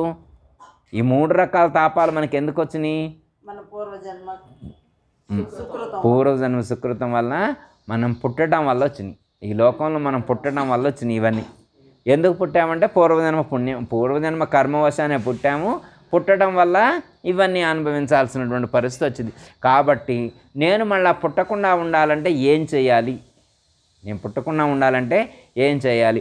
ఇప్పుడు సపోజ్ ఉదాహరణకు ఒక ఆయన ఒక ఊరు వెళ్ళాలనుకున్నాడు.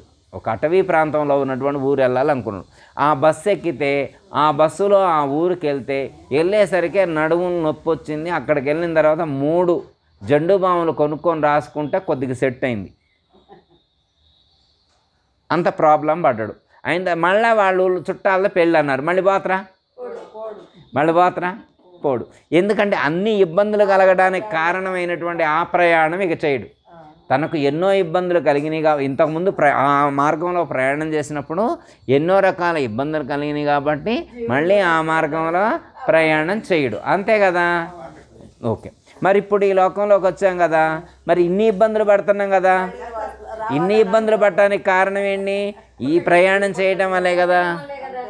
ఓకే, సరే, ఇవన్నీ వద్దనుకొని ఇవన్నీ లేనటువంటి ఒక ఆయన దగ్గర పోదాం అనుకోండి. ఆయన ఏమన్నా నా దగ్గరకు వస్తే నేను మంచిగా చూస్తా అన్నాడు. ఒక ఆయన ఏమన్నాడంటే నువ్వు నా దగ్గరకు వస్తే నీకు ఏ ఇబ్బందులు లేకుండా చూస్తా అన్నాడు. ఏ ఇబ్బందులు లేకుండా చూస్తా అంటే నమ్మమా? నమ్ముతాం కదా. అట్లని ఏ ఇబ్బందులు లేకుండా ఉండాలని అన్నిటికీ మూలం అన్నిటికీ ఆధారం గొప్పది అని చెప్పి వేదాలు ఉపనిషత్తుల్లో ఘనంగా కీర్తించినటువంటి ఏ బ్రహ్మమైతే ఉన్నదో ఏ ఎరుకైతే ఉన్నదో ఏ దేవుడు అని చెబుతున్నాడు ఆడిపోయి కూర్చున్నాం. అమ్మయ్య భలేగా ఉందనుకున్నాం. ఆడిపోయిన తర్వాత ఇక నాకు బాగుంది అనుకున్నాం. తర్వాత అక్కడ పోయిన తర్వాత కొన్ని రోజులు ఆలోచించిన తర్వాత మళ్ళీ పుట్టుకుని ప్రపంచంలో పడేసిండు. మళ్ళీ పుట్టుకన ప్రపంచంలో పడేసిన అదేంది లేదనమాట. నేను నీ దగ్గరకు వస్తే మళ్ళీ నువ్వు పడేసిన కిందికి అంటే అలా పడేయటమే నా లక్షణం అను. అర్థమైందా? నిన్ను పైకి వచ్చినటువంటి వాడు మన కిందికి పడేస్తా, కింద ఉన్నటువంటి పైకి తీసుకొస్తా. ఇది నాకు ఒక ఆట, ఇది నాకు ఒక ఆట. అంటే పైనోడిని కిందికి పంపేయడం, కిందోడిని పైకి పంపేయడం ఆయనకు ఒక ఆట అనమాట. ఆయనకు ఆట బాగానే ఉంది, మనకి అది జీవన మరణ సమస్యలాగుంది. మనకి అనేకమైనటువంటి దుఃఖాలతో కూడి ఉన్నటువంటి ఇబ్బంది. ఆయనకి ఎంజాయ్ బాగానే ఉంది, ఆయన ఆట ఆడుకోవడానికి ఎంటర్టైన్మెంట్ బాగానే ఉంది, కానీ మనకి అది ఎంటర్టైన్మెంట్ కాలేదనమాట, ప్రాణ సంకటం లాగా ఉందన్నమాట. అప్పుడు మనం ఏం చేయాలి? నీ దగ్గరకు వస్తే మళ్ళీ కింద పడేస్తున్నావు, మళ్ళీ నాకు ఈ అధిభౌతిక అధిదైవిక తాపాలు ఇవన్నీ కలిగిస్తున్నావు, కాబట్టి నీ ఫ్రెండ్షిప్ కట్టి నేను నీ దగ్గరికి రాను, నీ దగ్గరకు రాను అన్నాడు. మరి ఇప్పుడు ఆయన దగ్గర పోకుండా ఇంక వేరే ఏమైనా మార్గం ఉందా? ఇప్పుడు ఆయన దగ్గర పోవేది కాదు, ఆయన దగ్గర పోతే మళ్ళీ పుట్టుకుని పడేస్తారు, మళ్ళా పుట్టుకున పడు. అదిగో ఆయన దగ్గరకు వెళితే ఈ సమస్త బ్రహ్మాండానికి ఏదైతే మూలమని చెప్తున్నారో, ఏదైనా ఆధారం అని చెప్తున్నారో, అట్టి అఖండ చైతన్య బ్రహ్మం ఏదైతే ఉన్నదో అక్కడికి వెళితే మళ్ళీ అక్కడికి వెళ్ళినా కానీ మళ్ళీ రాక తప్పట్లేదు. మళ్ళీ రావటం అనేటువంటి ప్రక్రియ తప్పట్లేదు. రాకడా పోకడా అక్కడికి పోయినా కానీ మళ్ళీ రాకడా పోకడా కలుగుతూనే ఉన్నాయి.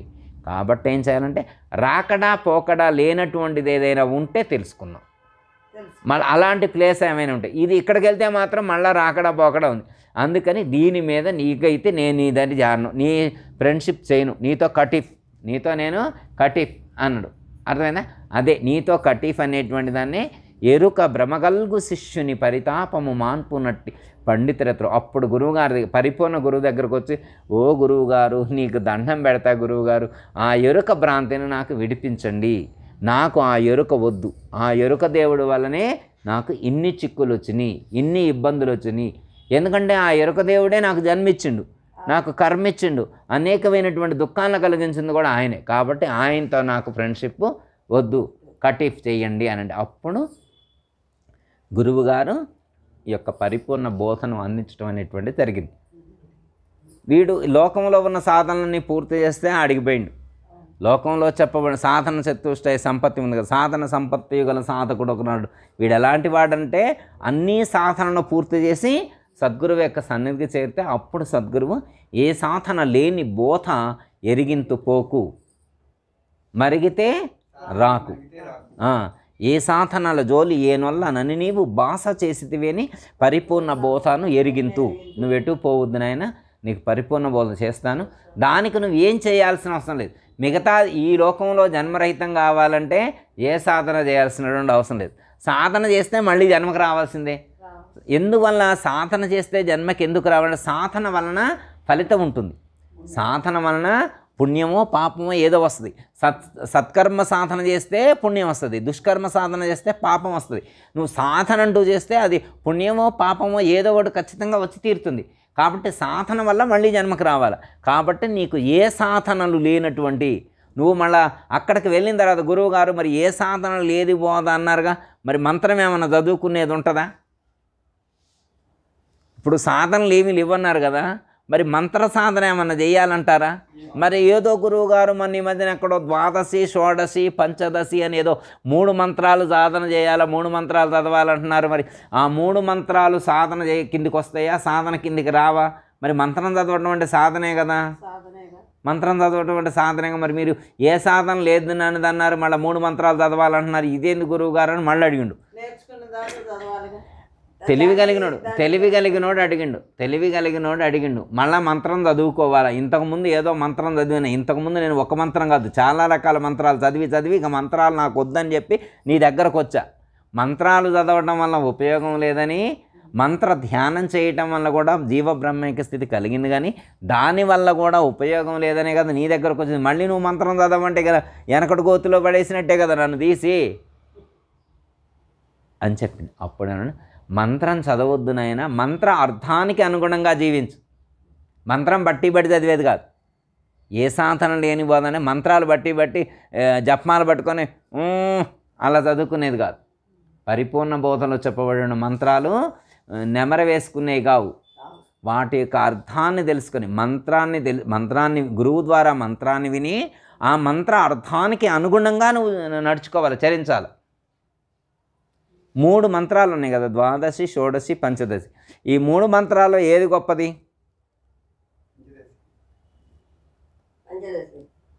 పంచదశి మంత్రం, షోడశి మంత్రం, ద్వాదశి మంత్రం, 3 మంత్రాలు ఉన్నాయి. అయితే ద్వాదశి అంటే పరిపూర్ణం ఉన్నది అని తెలియజేసేటువంటిది, షోడశి అంటే ఎరుక లేనిది అని చెప్పేటువంటిది, పంచదశి అంటే ఈ ద్వాదశి షోడశుల గురించి ఏదైతే తెలుసుకున్నదో ఆ తెలుసుకున్నటువంటి దాన్ని విడిచిపెట్టేటువంటిది, ఆ తెలుసుకున్న తెలివిని విడిచిపెట్టేటువంటిది మనకి పంచదశి మంత్రంగా చెప్పారు. అర్థమైంది? ఇప్పుడు మనం విడిచిపెట్టాల్సింది దేన్ని? ద్వాదశి షోడశి. ఇక ద్వాదశిని నువ్వు విడిచిపెట్టగల, ద్వాదశి అంతటా నిండే ఉంది, ద్వాదశి అంతటా నిండే ఉంది. ఇప్పుడు నువ్వెవరు? నువ్వే షోడశి స్వరూపం. షోడశి అంటే ఎవరు? నువ్వే. లేని ఎరుక ఎవరు? షోడశి అంటే ఎవరు? నువ్వే. షోడశి అంటే ఎవరు? షోడశి అంటే అది ఎక్కడుందో కాదు, షోడశి అంటే నువ్వే. షోడశి మంత్రార్థమే నువ్వు. మూలము లేదు, గుర్తెరిగేటువంటిది ఇందులో ఉంది. మూలం లేదు, గుర్తెరుగుతూ ఉంది. ఈ శరీరంలో ఉండి గుర్తెరుగుతూ ఉంది. అది ఏమీ లేదు అని తెలుసుకోవటం. ఈ గుర్తుండాలి మనకి. ఏది గుర్తుండాలా? మూలము లేని గుర్తెరిగే శరీరం ఏమీ లేదు అనేటువంటి గుర్తు నిరంతరం ఉండాలి. ఇది ఏమీ లేనిది. ఏమీ లేదంటే అసలు లేదా? ఉంది. కాకపోతే ఎక్కడ పరిపూర్ణమునందు దీనికి మూలము లేదు, పరిపూర్ణమునందు దీనికి ఉనికి కానీ స్థానము కానీ లేదు అని తెలుసుకోవటం. పరిపూర్ణమునందు ఇది లేదని తెలుసుకోవటం. గురువుగారి దగ్గరికి శిష్యుడు వెళ్ళిన తర్వాత, అయ్యా మరి పరిపూర్ణం చూపిస్తున్నారుగా, పరిపూర్ణ దర్శనం అన్నారుగా, చూపెట్టండి అన్నాడు. చూపెట్టన్నాడు. సరే చూపిస్తలే చూడన్నాడు. చూపిస్తలే చూడాడు. ఏమన్నారు గురువుగారు? ఎరుకను విడిచిపెట్టమన్నారు. ఎరుకను విడిచిపెట్టమన్నారు, పరిపూర్ణాన్ని చూడమన్నారు. ఎరుకను విడిచిపెట్టి పరిపూర్ణాన్ని చూడమన్నారు. ఎరుకను విడిచిపెట్టి పరిపూర్ణాన్ని ఎలా చూస్తాడు? ఎరుక ఉన్నప్పుడు పరిపూర్ణాన్ని చూడగలుగుతాడా? ఎరుకను విడిచిపెట్టిన తర్వాత పరిపూర్ణాన్ని చూడగలుగుతారా? మరి ఎరుకను విడిచిపెట్టితే పరిపూర్ణాన్ని చూడటం అంటారేంటి? ఎరుకను విడిచిపెట్టి పరిపూర్ణాన్ని చూడమంటున్నారు. అది అంటే ఎరుక అనేటువంటిది ఏదైతే ఉన్నదో దీన్ని విడిచిపెట్టాలి. ఎరుకను విడిచిపెట్టాలి. ఎరుకను విడిచిపెట్టిన తర్వాత ఇంకేముంటుంది? నువ్వు లేకపోయిన తర్వాత ఇంకేముంటుంది? అప్పుడు పరిపూర్ణం ఉంటుంది. అప్పుడేముంటుంది? పరిపూర్ణం. అదిగో అంటే ఎరుకను విడిచిపెట్టి పరిపూర్ణాన్ని చూడమన్నారు. నాయనగారు ఏమన్నారు? ఎరుకను విడిచిపెట్టి పరిపూర్ణాన్ని చూడమన్నారు. ఎరుకను విడిచిపెట్టండి, ఇప్పుడు పరిపూర్ణాన్ని చూపెట్టమన్నాడు గురువుగారు నేను ఎరుకను విడిచిపెట్టా, పరిపూర్ణాన్ని చూపెట్టండి అన్నారు. పరిపూర్ణాన్ని చూపెట్టండి ఎట్లా చూపిస్తారు అంటే నాయనగారు ఒక పాట రాశారు. ఏమి చెప్పుదు ఏమి చూపుదు ఈ మహాపరిపూర్ణము, ఏమి చెప్పుదు ఏమి చూపుదు ఈ మహాపరిపూర్ణము, ఏమిగా కను ఏమి లేకను ఏమి అనరాకున్నది, ఏమిగా కను ఏమి లేకను ఏమి అనరాకున్నది అని చెప్పి. అంటే మరి ఇప్పుడు పరిపూర్ణాన్ని చూపెడతానడా నాయనగారు చూపెట్టనడా? ఇప్పుడు నాయనగారు పరిపూర్ణాన్ని చూపినానడా? ఏమి చెప్పుదు నాయన పరిపూర్ణం గురించి ఏమని చెప్పేని? మరి ఏమని చూపెట్టేని? అదేమైనా ఒక వస్తువా? అదేమైనా పొట్టుగుందా? అదేమైనా పొడుగుందా? అదేమైనా లావుగుందా? అదేమైనా నల్లగుందా? అదేమైనా తెల్లగుందా? అదేమైనా ఎర్రగుందా? అదేమైనా ఒక వస్తువులాగుందా? అదేమైనా ఒక పదార్థం లాగుందా? ఏమని చూపెట్టని? ఏమి చూపుదు, ఏమి చెప్పేని, ఏమి చూపుదు, ఏమి చెప్పుదు ఏమి చూపుదు ఈ మహాపరిపూర్ణము. ఎందుకంటే ఆ పరిపూర్ణాన్ని పరిమితం చేసి ఇలా ఉంటుందని చూపించడానికి వీలైనది. ఇంతింతని ఎనరానిది, వింతలు సాయనది. అది ఇంత అని చెప్పడానికి వీలైనటువంటి పరిపూర్ణాన్ని పరిపూర్ణం ఎంత ఉంటుంది అంటే ఇంత ఉంటుందని చెప్పడానికి వీలైనటువంటిది. ఎంత ఉంటుందా? గురువుగారు ఎంత ఉంటుందా? పోనీ ఎంత ఉంటుందా? అదిగో ఇంత అని అనరానిది, ఇంతింతని అనరానిది. అది వింతలు చేయనిది. అది ఎలాంటి వింతలు కూడా చేయలేదు. చింతలు లేవు దానికి అసలు. అది వింతలు చేయదు, దానికి అసలు చింత లేదు. చిత్తమే లేదు, చింతన లేదు. అవును. చింతలెరుగనిది ఈ బయలు. మరి దాన్ని ఎంతని చూపెట్టాను నేను నీకు? అది ఎంతని నేను నీకు చెప్పాను? అదే చెప్తాను. ఏమి చెప్పుదు ఏమి చూపుదు ఈ మహాపరిపూర్ణము. అది ఏమీ గాకను ఏమీ లేకను ఏమీ అనరాకుండా ఉన్నది. అది ఎలా ఉంది? ఏమీ లేదట. ఏమీ లేదండి. ఏమీ లేదా? ఏమీ లేదంటే నాయన నువ్వు ఇప్పటి వరకైతే ఏవేవైతే అనుకున్నావు, నువ్వు అనుకున్న ఏమీ అందులో లేవు. నువ్వు ఏవేవో అనుకున్నావు కదా, నువ్వేవో చాలా చాలా ఉన్నాయి లోపల, నీకు చాలా చాలా లోపల ఉన్నాయి. నువ్వు అనుకున్న ఏమీ కూడా అందులో లేవు. నువ్వు అనుకున్న ఏమీ అందులో లేవు. నువ్వు అనుకున్న ఏమీ అందులో లేవు. ఏమీ లేకను. అది ఏమీ కానిది. అది ఒక తల్లి కాదు, ఒక తండ్రి కాదు, ఒక అక్క కాదు, ఒక అన్న కాదు, ఒక చెల్లి కాదు, ఒక అమ్మ కాదు, ఒక దేవుడు కాదు, ఒక భక్తి కాదు, ఒక కర్మ కాదు, ఒక జ్ఞానం కాదు, ఒక మంచి కాదు, ఒక చెడు కాదు, ఒక పుణ్యం కాదు, ఒక పాపం కాదు, ఒక స్వర్గం కాదు, ఒక నరకం కాదు. ఏమీ కాదు అది. ఏమీ లేనిది, ఏమీ కానిది. అదే చెప్పింది. ఏమి చెప్పుదు ఏమి చూపుదు ఈ మహాపరిపూర్ణము. ఏమి కానిది, ఏమీ లేనిది, ఏమీ కానిది, ఏమీ అనరాకున్నది. అది ఏమీ అనను కూడా అంటలేదంట. అది ఏమీ అనను కూడా. సామర్థ్యమేమి చూపదు కామ క్రోధాతికముల గలయదనిశం ఏ మామూలు ఎరుంగదు, ఏ బాములు ఎరుంగదు. ఇతరులు ఏమని నన్ను మారు బలకదు ఈ బట్ట బయలు. దీనికి మ్రొక్కేరు ఇతరా జయజయలు. సామర్థ్యం ఏమి చూపదు. ఇప్పుడు ఒకవేళ మీరు ఎరుకని ఏదైనా తిట్టండి, ఎమ్మట రియాక్ట్ అయి తిట్టింది. ఏదైనా అంటే ఎమ్మటే నన్నంటవా నన్నంటవా నన్నంటవా నన్నంటవా అని భూమి మీద నిలబట్టలా. రాళ్ళని పగులుతుంటాయి, గిన్నెలు పగులుతుంటాయి, గ్లాసులు పగులుతుంటాయి, అన్నీ ఫోన్లు ఇసిరేస్తుంటారు. ఎందుకు? ఇది ఎరుక లక్షణం. ఇది ఎరుక లక్షణం. సామర్థ్యం చూపిస్తున్నాడు. నా సత్తా చూపెట్టాలి, నేనేంటో చూపెట్టాలా, ప్రూవ్ చేసుకోవాలా. నన్నంటదా, అది నన్నంటదా. కానీ పరిపూర్ణానికి అలాంటిది ఏం లేదు. ఎరుకకి ఇవన్నీ ఉంటాయి, కానీ పరిపూర్ణం ప్రశాంతంగా ఉంటుంది. పరిపూర్ణం ఏం మాట్లాడదు. ఎందుకంటే ఒకళ్ళు తిట్టినా కానీ అది ఏమన్నట. కామక్రోధాధికములు గలియదు. కామక్రోధాధికములు దానికి కోరికలు లేవు. దానికి ఇల్లు కావాలని కానీ, దానికి ఒక ప్లాట్ కావాలని, కారు కావాలని, బంగారం కావాలని, మంచి కావాలని, చెడు కావాలని ఏమీ లేదు. దానికి కోరికలు లేవు. కోరికలు లేవు కాబట్టి ఎక్స్పెక్టేషన్స్ ఏమి లేవు. దానికి ఎక్స్పెక్టేషన్స్ ఏమి లేవు. మన నుంచి ఏమీ కోరుకోవట్లేదు. మనం ఇంకా అసలు దాని గొప్పదనం మనం అలా ఉండాలి ఇలా ఉండాలని కూడా కోరుకోవట్లేదు. అది పరిపూర్ణమైన మనం బొట్టు పెట్టుకోవాలని, నిలువు బొట్టు పెట్టుకోవాలని, అడ్డబొట్టు పెట్టుకోవాలని, దండలు వేసుకోవాలని, తెల్ల బట్టలు వేసుకోవాలని, కాషాయ వస్త్రాలు కట్టుకోవాలని, రుద్రాక్షలు వేసుకోవాలని, పాతుకులు వేసుకొని నడవాలని, కూర్చొని ధ్యానం చేయాలని, మంత్రాలు, అదేం కోరుకోవట్లా. ఇవన్నీ ఎక్స్పెక్ట్ చేయట్లా. మన నుంచి ఏం కోరుకోవట్లా. అది కోరుకుంటుందా?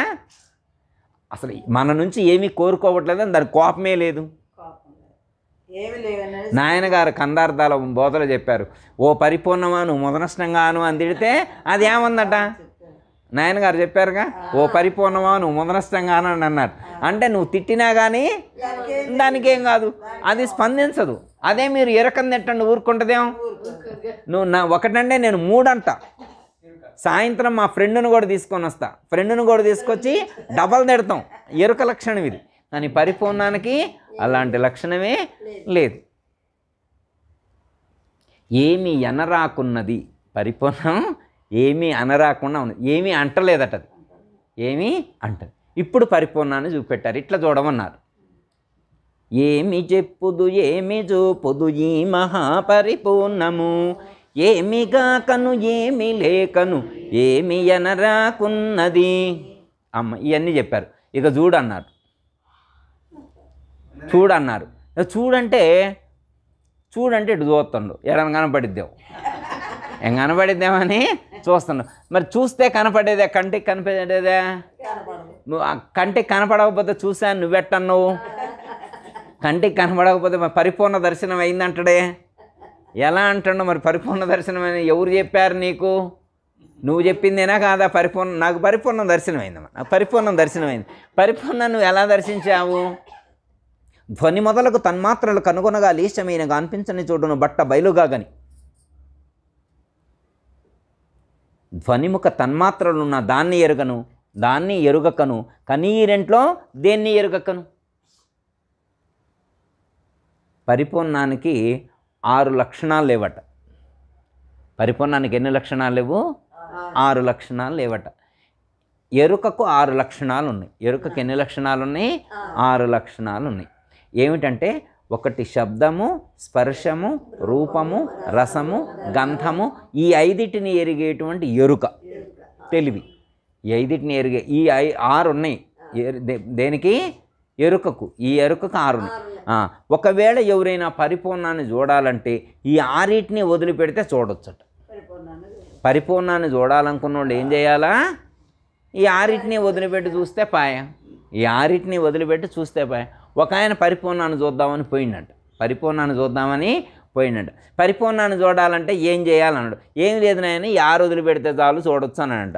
ఇవన్నీ 6టిని వదిలిపెట్టి చూసిండంట. ఈ 6టిని వదిలిపెట్టి చూసిండంట. ఇప్పుడు పరిపూర్ణమైన కనపడ్డట్టేనా కనపడినట్ట? వదిలిపెడితే కనిపించినట్లే. వదిలిపెడితే వదిలిపెట్టేస్తే వదిలిపెట్టడమే. వదిలిపెడితే దానికి వదిలిపెట్టడం అంతే. వదిలిపెట్టడం అంతే. మళ్ళీ వదిలిపెట్టిన తర్వాత మళ్ళీ వచ్చి ఇదిగో నేను దర్శించాను. ఎట్లా అంటే, లేదనకు ఉన్నది అదిగో నే తెలిసితి ననకు దాన్ని నీవెరిగేవా కాదది నీచే తెలియను ఏదిర తన్మాత్ర సమితి ఈ బట్ట వేటన్నారు. పరిపూర్ణం లేదని అనొద్దునైనా, అదిగో చూడు సర్వత్రా అదే నిండి నిబిడీకృతమైనది. లేదనకు ఉన్నది అదిగో కాదది నీచే తెలియను. ఎందుకంటే అది నీ ద్వారా తెలియటానికి అది సాధ్యమయ్యేటువంటిది కాదు. ఎందుకు అంటే, ఏదిర తన్మాత్ర సమితి ఈ బట్ట వేడ, దానికి తన్మాత్రలు లేవు. నువ్వు ఒకవేళ పరిపూర్ణాన్ని నేను చెవుల ద్వారా విని తెలుసుకుంటా అంటే సాధ్యమయ్యేది కాదు. ఎందుకంటే దానికి శబ్దాలు లేవు. నేను కంటి ద్వారా చూసి తెలుసుకుంటా అంటే అది దృశ్యం కాదు నువ్వు చూసి తెలుసుకోవడానికి. నేను ముక్కు ద్వారా తెలుసుకుంటా అంటే దానికి వాసన లేదు, దానికి దుర్వాసన సువాసన. పోనీ నేను నాలుక ద్వారా తెలుసుకుంటా అంటే దానికి షడ్రుచులు లేవు. నేను స్పర్శ ద్వారా తెలుసుకుంటా, దానికి ఎలాంటి స్పర్శ లేదు, శబ్దాలు లేవు, స్పర్శలు లేవు, రూపాలు లేవు, రుచులు లేవు, వాసనలు లేవు. అలా ఏమీ లేనటువంటి దాన్ని నువ్వు ఎలా తెలుసుకోగలుగుతావు అంటే వీటి ద్వారా తెలుసుకోవడం సాధ్యం కాదు. మళ్ళీ భాగవత కృష్ణదేశకుల వారు ఇంకొక మాట చెప్పారు. ఇది ఒక్కటి చెప్పుకొని కంక్లూడ్. కనరాని దాన్ని శూన్యంబని అనదగును కాని, కనరాని దాన్ని శూన్యంబని అనదగును. కనపడకుండా ఉన్నటువంటి దాన్ని శూన్యమని అనొచ్చు. కానీ ప్రత్యక్షంగా స్వతసిద్ధమై సర్వత్రా అదే నిండి కంటికి కనిపిస్తూ ఉంటే, అంతటా అదే కనిపిస్తూ ఉంటే లేదని ఎలా అనగలం? కనవచ్చు చున్నదిందులో. అర్థమైందా? అంతటా నాకు అదే కనిపిస్తూ ఉన్నది అని చెప్తుంది. ఎవరైతే ఎరుకను విడిచిపెట్టి శబ్దస్పర్శ రూపరసగంధాలతో కూడిన పంచ తన్మాత్రలతో కూడి ఉన్నటువంటి తెలివిని ఎవరైతే విడిచిపెడతారో వాళ్ళు గురుముఖత, గురువు యొక్క సంజ్ఞ ద్వారా ఆ యొక్క స్వరూపాన్ని, ఆ పరిపూర్ణ దర్శనం చేయగలదు. పరిపూర్ణం లేదని కాదు, పరిపూర్ణమును గురువు యొక్క సంజ్ఞ ద్వారా, గురువు ద్వారా మాత్రమే దాన్ని తెలుసుకోవాలి. అందుకే ఏమని చెప్తారు? చూపరానిది చూపించిది దాన్ని ఉండ జూచితివి కదా, చూపించ సూచ నేనిది దీన్ని ప్రొద్దిక దలచమాకు ఇదే గురుబోధ. నిన్నంటాదు ఇతరా మే బాధ, నా పాప నాకు నా చిన్ని నాయన నా పెన్ని దానమ్మ నా రత్నమెలకొండ ఇదే గురుబోధ. నిన్నంటది ఇతరం ఏ బాధ. ఎంత అద్భుతంగా చెప్తారు నాయన. ఓ నా రత్నాలకొండ అద్దా కూర్చో నాయన, నా చిన్ని నాయన నా పెన్ని దానమ్మ దానాయన బుజ్జగించి చెప్తారనమాట. చూపరానిది అది నేత్రాలకు ఒక వస్తువులాగా చూపించడానికి వీలు లేనటువంటిది. అలా అంటే చూపించడానికి వీలు లేనటువంటిదే అయినప్పటికీ కూడా నేను నా యొక్క గురువు యొక్క అనుగ్రహం ద్వారా, నేను గురువు యొక్క సంజ్ఞ ద్వారా నేను ఎట్లయితే దాన్ని అర్థం చేసుకోగలిగానో అలా నీకు ఆ పరిపూర్ణం ఉన్నట్లుగా, నేను ఉన్నది ఉన్నట్లుగా నీకు నేను దర్శింపజేస్తాను అని చెప్పి శిష్యుడికి గురువు ఆ పరిపూర్ణ దర్శనం చేయించటం అనేటువంటిది జరుగుతుంది. ఏ శిష్యుడైతే ఆ యొక్క పరిపూర్ణ దర్శనం చేసి ఎరుకను విడిచిపెడతారో వాళ్లకు జన్మరహిత స్థితి అనేటువంటిది కలుగుతుంది. అంటే మన దుఃఖాలకు ఏదైతే కారణభూతమైతే అయి ఉన్నదో దాన్ని మనం విడిచిపెట్టాలి. దాన్ని విడిచిపెట్టాలంటే పరిపూర్ణానికి సంబంధించినటువంటి జ్ఞానం ఉంటేనే ఈ ఎరుకను మనం విడిచిపెట్టగలుగుతాం. మన దుఃఖాలన్నిటికీ కూడా కారణమైనటువంటిది ఎరుకే కానీ ఇంకొకటి కాదు. అంటే ఈ ఎరుక అనేటువంటిది దుఃఖాలతో కూడి ఉన్నటువంటి అల్ప సుఖాలను మాత్రమే ప్రసాదించేది అని తెలుసుకొని ఈ ఎరుక యందు మనం ఆ యొక్క భ్రాంతి కలిగి ఉండి ఎరుక భ్రాంతిని విడిచిపెట్టేటువంటి ప్రయత్నం చేయాలి. అప్పుడు మనకు ఈ మార్గంలో చేరినందుకు ఆ ప్రయోజనం అనేటువంటిది చేకూరుతుంది. కానీ ఇన్ని విడిచిపెడతాం, కానీ మనమంటే కాదు, లోకంలో ఉన్నటువంటి వాళ్ళు కొన్నిటిని విడిచిపెట్టలేరు. భ్రాంతి విడిచిపెట్టాలన్నారు. దేన్ని విడిచిపెట్టాలన్నారు? భ్రాంతి. దేహ భ్రాంతి విడిచిపెట్టడం తేలిక. ఈ ప్రపంచంలో ఉన్నటువంటి భ్రాంతుల్లో ఏది తేలిక అంటే దేహ భ్రాంతిని విడిచిపెట్టగలదు. కానీ ఏ భ్రాంతిని విడిచిపెట్టలేడంటే దైవ భ్రాంతిని విడిచిపెట్టలేడు. ఏ భ్రాంతిని విడిచిపెట్టగలుగుతాడు? దేహ భ్రాంతిని విడిచిపెట్టగలుగుతాడు, కానీ దైవ భ్రాంతిని విడిచిపెట్ట. అంటే మనకు కొన్ని దేవుళ్ళు చెప్పారు కదా, బ్రహ్మని, విష్ణువని, ఈశ్వరుడని, వినాయకుడని, సుబ్రహ్మణ్య స్వామి, లక్ష్మీదేవి, పార్వతీదేవి, సరస్వతీదేవి అని ఇట్లా దేవుళ్ళు, సుబ్రహ్మణ్య స్వామి, ఇట్లా నరసింహస్వామి అని, వరాహదే, రకరకాల దేవుళ్ళ పేర్లు చెప్పారు కదా. ఇలాంటి దేవుళ్ళ మీద మనం ఏర్పరచుకున్నటువంటి ఆ భ్రాంతి ఏదైతే ఉన్నదో, ఆ అభిమానం ఏదైతే ఉన్నదో, ఆ మమికారం ఏదైతే ఉన్నదో, అవన్నీ కూడా ఆ దాటటం అనేటువంటిది, ఇవన్నీ దాటినోడు కదా ఆ పరిపూర్ణ దైవాన్ని దర్శించగలిగేది. పరిపూర్ణమైనటువంటి ఆ దైవాన్ని ఎప్పుడు దర్శించగలుగుతాడు? వీటిని దాటగలగాలి. వీటి మీద ఉన్నటువంటి భ్రాంతిని విడిచిపెట్టగలగాలి. మనం విడిచిపెట్టగలుగుతామా దేవతా భ్రాంతిని? దేవతా భ్రాంతిని విడిచిపెట్టమంటే అంత తేలికైనటువంటిది కాదు. ఏ ఒకానొకరికో సాధ్యమవుతుంది, అందరికీ సాధ్యమయ్యేటువంటిది కాదు. మనం దేహాన్ని విడిచిపెట్టగలుగుతాం, మనం భౌతికమైనటువంటి వస్తువుని విడిచిపెట్టినంత తేలిగ్గా దేవతా భ్రాంతిని మనం విడిచిపెట్టలేం. దేవతా భ్రాంతిని శంకరాచార్యుడు కూడా వదిలిపెట్టలేదు. శంకరాచార్యుల వారు కూడా వదిలిపెట్టారు. అయితే శంకరాచార్యుల వారు చేసిన మెరాకిల్ ఏంటంటే, బ్రహ్మ సత్యం జగన్మిథ్య జీవో బ్రహ్మైన పరహ అని చెప్పారు. శంకరాచార్యుల వారు కూడా దేవతా భ్రాంతిని, వాళ్ళ సిద్ధాంతంలో దేవతలు లేరు, కానీ వారు చెప్పినటువంటి సిద్ధాంతం ఏదైతే ఉన్నదో, వారు ప్రతిపాదించినటువంటి అద్వైతం అనేటువంటి సిద్ధాంతాన్ని ఈ లోకంలోకి అందించటం కోసం వారు కొన్ని మార్పులు చేశారు. ఆ మార్పుల ద్వారానే అనేకమైనటువంటి దేవతా స్తోత్రాలు చేయటం అనేటువంటి జరిగింది. అయితే వారు చేసినటువంటి దేవతా స్తోత్రాల్లో పేరు దేవతా స్తోత్రం పెట్టినప్పటికీ కూడా దాంట్లో ఉన్నటువంటి ఇంటర్నల్ మీనింగ్, వారు చెప్పాలనుకున్నటువంటి అద్వైతాన్ని మధ్య మధ్యలో ఇంట్రడ్యూస్ చేశారు. వారు చెప్పేటువంటి ఆ స్తోత్రాల మధ్యలోనే వీరి రెండు మాటలు అవి చెప్పి మధ్యలో వీరి చెప్పాలనుకున్నటువంటి ఫీలింగ్ కూడా చెప్పారు. ఇప్పుడు సపోజ్ భక్తి అంటాం. భక్తి అంటే ఏంటంటే మనం ఏమంటాం? భక్తి అంటే భయముతో కూడిన ప్రేమయే భక్తి అంటాం. భయముతో కూడిన ప్రేమయే భక్తి అని మనం చెప్తాం నిర్వచనం. కానీ శంకరాచార్య వారు భక్తి అనే పదానికి ఎలా నిర్వచనం చేశారు? స్వస్వరూప దర్శనం భక్తిరిజ్యపిదీయతే అన్నారు. స్వస్వరూప దర్శనం భక్తిరిజ్యపిదీయతే అన్నారు. అంటే నీ యొక్క స్వరూపాన్ని దర్శించడమే భక్తి. వారి మెసేజ్ ఎంత హైలైట్గా ఉంది. స్వరూప దర్శనం మన గురువుగారు ఉపదేశం ఇచ్చేప్పుడు చేసినటువంటి ఆ ఆత్మదర్శనం, ఆత్మానుభూతి, ఆ బ్రహ్మోపదేశం ఏదైతే ఉన్నదో అదే భక్తి అని చెప్పారు. అంటే హై లెవెలే చెప్పారు, కానీ అది అర్థం చేసుకునే వాళ్ళకే అర్థమవుతుంది. సామాన్యుడు అంటే వాళ్ళ స్థాయిని బట్టి రిసీవ్ చేసుకుంటారు. గురువుగారు చెప్పేటువంటి జ్ఞానాన్ని ఎంతవరకు రిసీవ్ చేసుకుంటారంటే వాళ్ళ సామర్థ్యాన్ని బట్టి, వాళ్ళ యొక్క జ్ఞానాన్ని బట్టి రిసీవ్ చేసుకుంటారు. ఆయన చెప్పాలనుకున్నటువంటి సిద్ధాంతం గుడి దగ్గరకే వెళ్ళి చెప్పాలి. ఎందుకంటే భక్తులు గుళ్ళల్లోనే ఉండేది. భక్తులందరూ ఎక్కడుంటారు? గొళ్ళల్లోనే ఉంటారు. కాబట్టి గొళ్ళకాడికే వెళ్ళి ఆయన చెప్పాలనుకున్నటువంటి సిద్ధాంతాన్ని చెప్పారు. ఈయన చెప్పే శంకరాచార్య వారి వల్ల నేను చెప్పే సిద్ధాంతాన్ని వినంటే వింటారా? ఇప్పుడు సపోజు శివాలయం కాడికి వెళ్ళారు, నేను బ్రహ్మసత్యం జగన్మిథ్య అని చెప్పి నేను సిద్ధాంతాన్ని చెబుతానంటే వింటారా? వినరు. అప్పుడు ఏం చేస్తారు? అక్కడికి వెళ్ళి శంకరుడికి సంబంధించిన స్తోత్రం చేశారు. ఆ ఒక స్తోత్రం చేయడంలోనే ఇడిదిరిగారు జనం. అటున్నోళ్ళు ఇడిదిరంగంలోనే అప్పుడు శంకరుడికి సంబంధించి 4 మాటలు చెప్పి వీరు చెప్పాలనుకున్నది 2 మాటలు చెప్పారు. ఇది అందుకున్నోళ్ళు ఇది అందుకున్నారు, అది అందుకున్నోళ్ళు అది అందుకున్నారు. అట్లా అంటే దేవతా భ్రాంతి అనేటువంటిది చాలా కష్టమైనటువంటిది.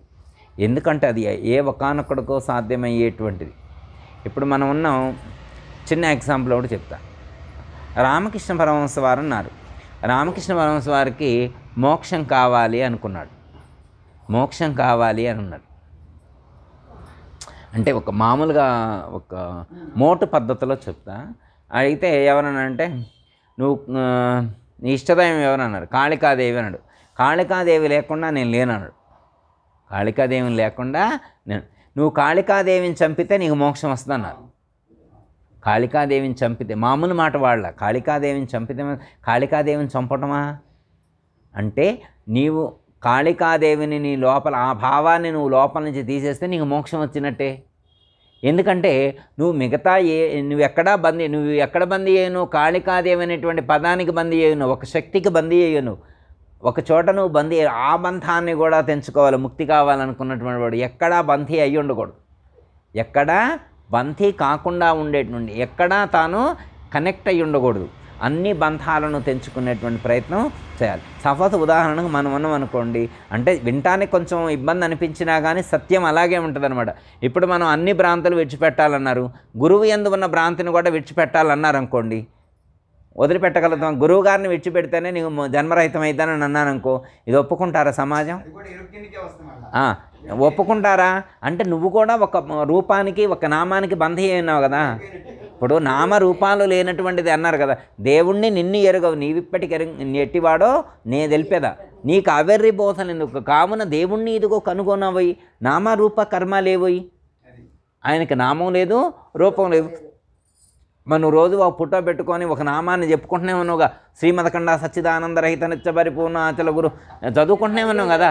రూపం పోనీ ఎప్పుడైనా కానీ ఈ ఫోటో తీసేసి వేరే ఫోటో పెట్టి దీనికి చదువు అంటే చదువుతావా? చదవం. అంటే ఏంటి, నువ్వు ఆ ఫోటోకి ఆ రూపానికి ఆ నామానికి నువ్వు బందీ అయ్యున్నావు కదా.